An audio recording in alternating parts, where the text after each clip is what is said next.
have an update for subscribers and also a very quick demo on temperature, which is going to be very helpful, I think. Let's get started.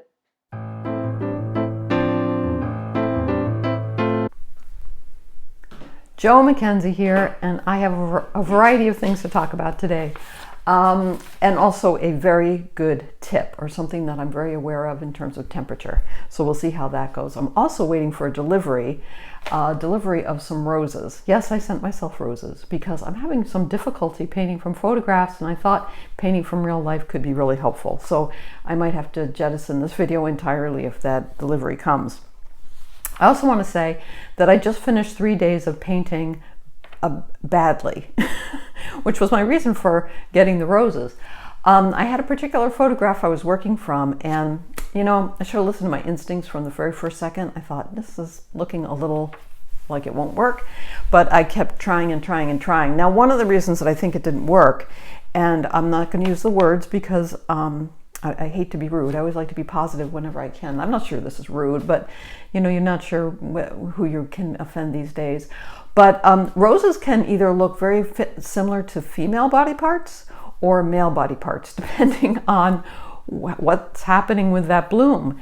And this one in particular looked quite male, and I could not make it not do that. I tried 3 times and finally ripped up the photograph because I'm convinced it's the photograph, not me on that one. So be very careful about what photographs you pick, which I say over and over, and then I ignore my own advice. I need to watch this channel. The other thing that I wanted to announce is I may change my tagline. Instead of saying keep the whites of your paper white and your paints wet, I may change it to keep the lights of your paper light. No, it should be keep the whites of your paper light and your paints wet, mass for value, mix for color. The reason for this is I'm finding that I'm leaving very little white in my paintings these days, but I'm still leaving a little, so it still holds true, but I may change my tagline. The other thing that I wanted to say is I am about to have 5,000 subscribers. Yeah, that's probably going to happen this week. And I just thank you so much for that. You know, it's really fantastic to have that. Of course, as you know, I make no money from this. Even though I'm now monetized and I have 5,000 subscribers, I make no money. It's a weird system that YouTube has, but it does not benefit people like myself, as if the arts ever did. But I am not bitter. I'm not saying I'm never bitter, but I'm not bitter today. Now let's get to the lesson. All right, the lesson is this. I was doing a peach, right? So here's my peach on a blue plate. And I thought to myself, the light is coming from the north, so even though the shadow under the plate looks dark, I think it's a warm shadow. And I decided to use some colors from the peach in order to make it warm. There's a little bit of orange going into probably alizarin crimson, and then finally maybe a little bit of ultramarine blue. So overall, I hope that it reads as a gray underneath there, but it's warm. So, and it's a triad. You know, I could have made one warm gray to go underneath, but I felt like it would not look as successful as this one does. Now watch what happens if I put a dark shadow underneath instead. If I had gone with a cold shadow, and this would have been more like the actual photograph. See the difference? I'm just not as pleased with that.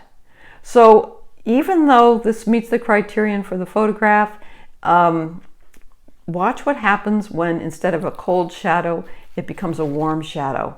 It's just much more pleasant, isn't it? So that is one of the reasons that I'm so interested in temperature right now. How warm something is, how cool something is, and making some adjustments to my painting depending on that. It's a whole new world, something I wasn't aware of before. And when I'm talking about warm, I'm talking about those fire colors. You know, anything yellow through red is going to be warmer than anything that is blue through purple to green. Those are all going to be darker, not just darker colors, but cooler colors. You know, got to think of fire as being your warm colors and water as being your cool colors. And sometimes as an artist, it's wise to make a decision based on temperature, which is kind of a feeling. And I'm starting to have a feel for temperature. Sometimes I can see the temperature difference. In this case, I could not see the temperature difference. As a matter of fact, it's not as dark as the photograph was. But as I always say with photographs, I'm not trying to make the exact photograph. You know, that's for other painters, not for me. Nothing wrong with this, but I like that better. Yeah, and I hope you do too. So for now, remember to keep the whites of your paper white, your paints wet, mass for value, mix for color.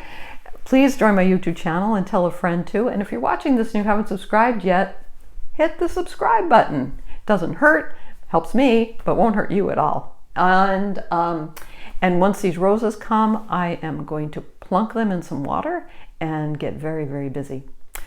Okay, see you next time. Bye-bye.